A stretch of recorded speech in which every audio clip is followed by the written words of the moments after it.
All right, so hey guys, it is me, 80s, and we're to you guys because we talked to you guys about Villarreal 1, Barcelona 3. Now, I did predict with you guys, I did predict a 1-1 draw, and almost, strangely enough, I actually almost got this one right. I almost did, but it wasn't for the last 15 minutes, last 10, last 16 minutes, let's say last 15 minutes of the game. This could have been 1-1.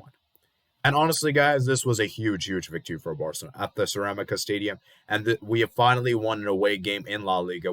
This is our first La Liga win, and right now, as you can see, before we get onto the lineups and everything, let's just look at the table position where Barcelona is at. Right now, we find ourselves seventh in the table, and we got a big game coming up. I think it's a Betis we have at home, and if we win that match, guys, we put ourselves sixth, and we're starting to climb back up, guys. We're starting to climb back up, and this was a crucial, crucial win for us in La Liga. And we needed this win, man. We needed this win badly. And you look at the points that we have dropped this season. Imagine we didn't have those draws against Celta Vigo and against Alaves. We could have been in the top four and like fourth place right now. But it is what it is. We just have to move on, just accept it, and hopefully we could just win. Just maximize the amount of points we can get. So yeah, let's go and get started, and let's look at this match in particular. So let's look at the lineup that Xavi Hernandez put out. So as you can see right here on Google, it's a 4-3-3. Now, for me, honestly, it felt more like a 3-4-3 than a 4-3-3 because you saw that Piqué, Raul, Garcia as our center backs, and we really had left back as Alba, Nico Gonzalez, Busquets, Nico Gonzalez at right back, and Sergio Busquets and Frankie de Jong being the center mids, and then front three as it is. So I got to say that this formation I think is interesting. We're continuing to see how Xavi is trying to implement and trying to work around the system. And I get that because, we're really struggling in the fullback department. We're really we don't have a lot of fullbacks available because Jordi Alba went off injured today, which is a huge, huge blow. And now we have to use Alejandro Balde, and, Serginho Dest is still recovering from his injury, So, and then Mingueza is still there. And, it's a difficult position to be in, And, Alejandro Balde is not even in the squad list. So, that's going to be a huge blow. So we're going to probably see him be in the squad list the next game. And so I think it's fair to say that Xavi Hernandez did get his tactics almost kind of messed up. I think in some ways I'm not really sure how this formation is going to work. But as I said, we did get the victory, and that's all that really, really matters, right? Well, let me give you guys my 2 cents of formation. For me personally, I don't really care what formation we go with. I just want to see this Barcelona team play great attacking football. Even if we go with the 3-4-3, even a 3-5-2, I don't really care. I just don't want to see this team play a 4-4-2 because whenever we play 4-4-2, guys, most of the time it's very negative, very defensive, and that is something I don't want to see this team do ever again. So please, don't ever do that again, okay? You can see Villarreal went with their standard traditional 4-4-2 as we had expected. Maybe the surprise for them was that Rulli was starting to set as Asenjo, which I actually expected Asenjo to start because usually Asenjo starts in La Liga and Rulli starts in the Cups. Foyt, Albiol, Paul Torres, not really anything too surprising here. Pino, Capua, Pereiro, Maxi Gomez, Trigaros, Greenville, And so, let me see something real quick. Is that Dan Juma there? Yeah, that's Dan Juma. So that's Dan Juma, by the way, guys. So I think it was pretty much a good team for them. And I think it was pretty much mostly expected. Not really anything too surprising. Maybe the goalkeeper is a bit surprising. And let's go and look at the early moments of the game. I wrote down every single early moment of the game, by the way, guys. So hope you guys, if you guys do have any other ones to let me know in the comment section below. So let's start with the first big moment of the game, which was Busquets going down early in the game. And someone even argued this should have been a red card. It was a nasty step of the ankle from Pereiro, who, in my opinion, should have at least got a yellow. This should be at least a yellow card, in my opinion. And I don't know how on the earth it's not a yellow card. I mean, you stomp on someone's feet like that very early on. Busquets, luckily for us, he didn't need to go off, but that could have been a very, very bad. So you see Busquets receive medical attention there. Then what a chance this is for Barcelona to take an early lead. Abde got a shot there, and it was a brilliant save from Rulli there. And it's a great save. It's a great save from Abde, who is one of our best players today. I think he is someone that we really need for this team. You see how much it brings in the flanks, and I think he's definitely needed for this team. And it's a great save from Rulli, And then you look at this chance right here. As Abde, slides his pass away, penalty leaving the defender's way before looking to find a center pass to a teammate towards the right spot. It makes an interception, winning a free kick from 10 yards from goal. And so, yeah, it was a big, big chance for Barcelona there. And then guess what, guys? Nico Gonzalez had a great splitting pass for Depay on his way towards goal, and then he misses his chance. He misses this chance, and I'm like, bro, Depay, man, you look at this opportunity that Depay had here. It was a big, big chance. I cannot believe he missed that. That was a big mistake, a big miss in the day. And then Gabby hits the post there. Yeah, it was a very big chance. And then came Voice cynical challenge leaves Gabby on the floor limping, giving a free kick. Abde, yeah, pretty big chance there. And then came, where is it? There's another big chance. A pretty big moment here. It's not on here for some reason. Maybe it is. I just forgot about it. Maybe I wrote it wrong. But anyways, let me see. Yeah, so then there's another big opportunity for Villarreal when basically Eric Garcia made a big mistake, passes that back to the defense in Ter Stegen, and one of the Villarreal players actually intercepted that, and they actually could have actually scored that. But luckily for us, obviously, the goal didn't happen. And yeah, let me see right here. Yeah, it doesn't say on here for some reason, so I'm not really sure what's happened there. Yeah. Anyway, so Depay went it wide. And then Gavi hits the post and said PK had a handball there, and this could have potentially been a penalty for what is it, Villarreal here. Obviously, it wasn't given. Let me see if I can find it.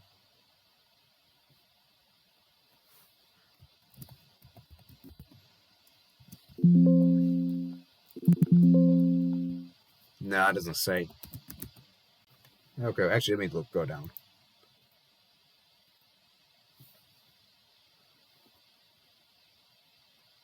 Yeah, it doesn't say here. So then PK potentially had a handball there, and the Alba went down. Another chance wasted by Depay, and Depay had another opportunity there to score, and he missed it again. I think this is one I might be talking about.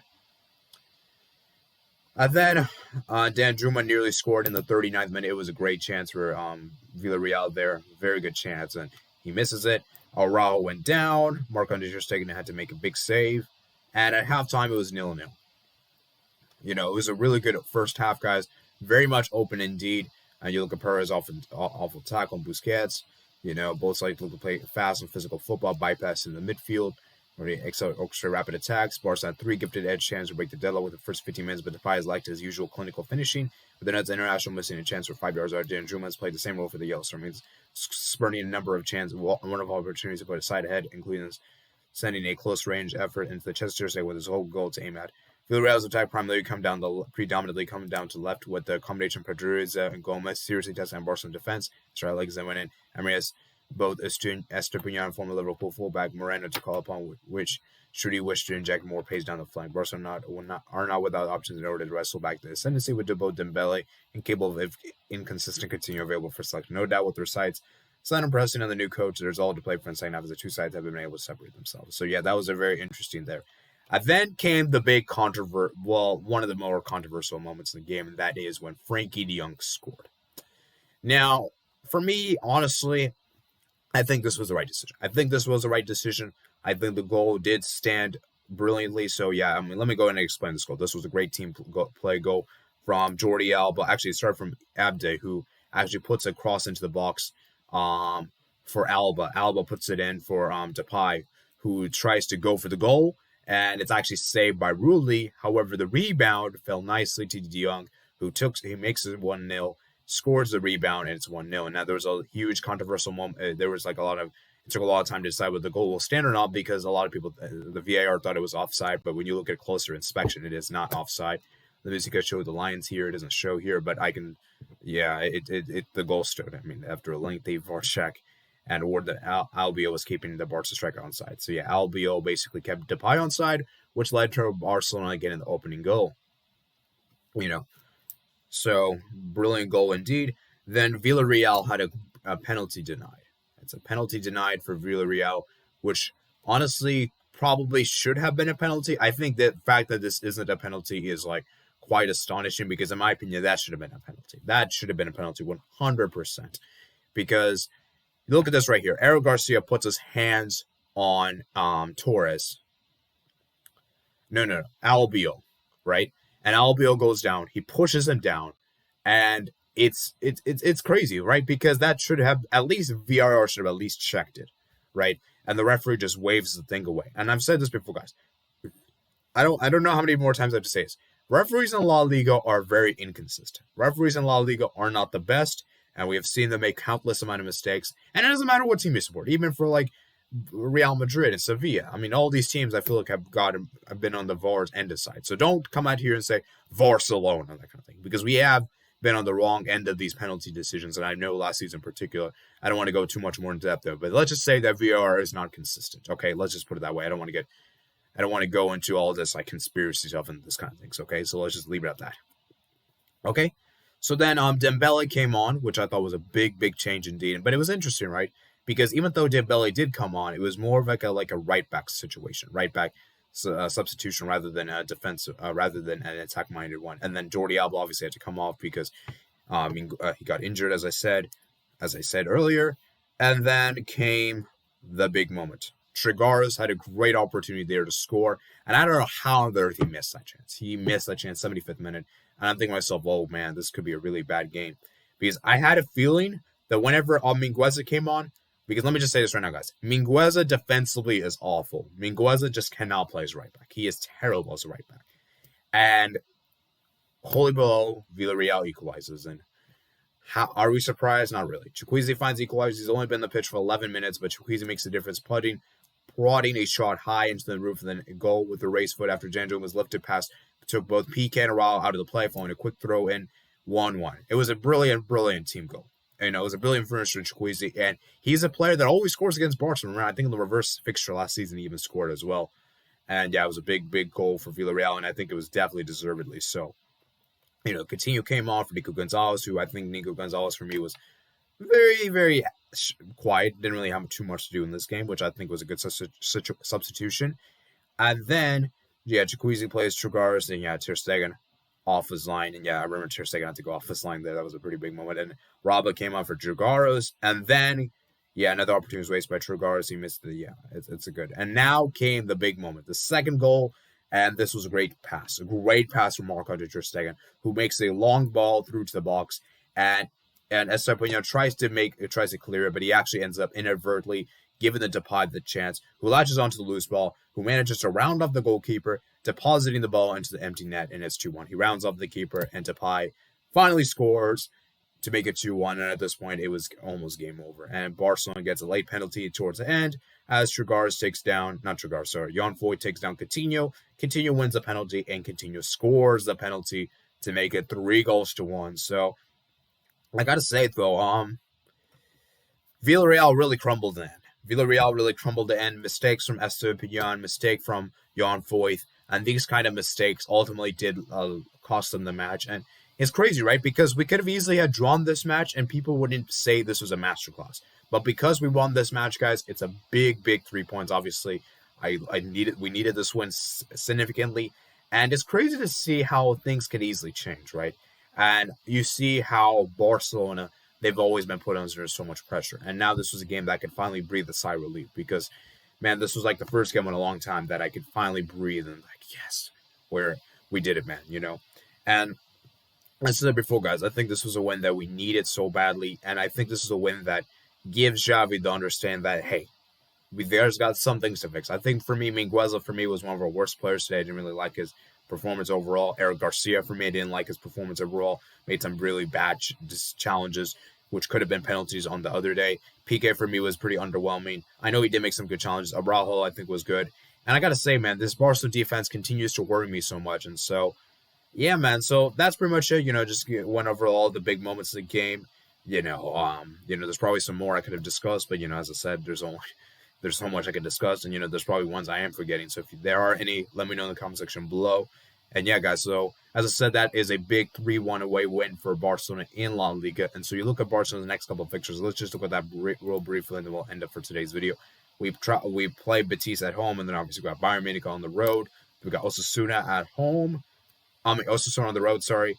Then we got this Boca Juniors game. It's pretty much a friendly, not really anything too important there. And then we got Elche at home, and they got Sevilla on the road. So we have like 6 games left, and these are the games that we need to start. We need to start to pick up some consistent run of form, guys, to really get back to that top 4, guys, because you can see how close the top 4 is, the margin it is. You can see how close every team is. Like, even like teams like in 13th place are like still kind of close. I mean, maybe not, but you see like how close the margins are, like 19, 17, it's very close, guys. So we need to start picking up wins. And if we can pick up a good run of form, guys, consistency, I think we could definitely climb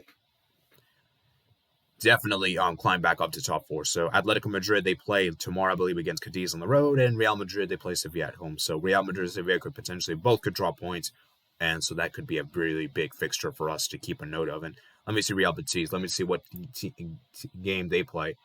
They have Levante tomorrow, so we need to hope that Levante picks up something there, and that we could actually usurp them. So yeah, guys. So that's pretty much it for the guys. Hope you guys did enjoy the videos. Make sure you guys comment, subscribe, check out me and my other platforms in the description below. And if there are any big talking points, let me know in the comment section below. That's pretty much it. So make sure you guys like, comment, subscribe, turn notifications on for all videos whenever I upload, and I'll see you guys later. Peace out.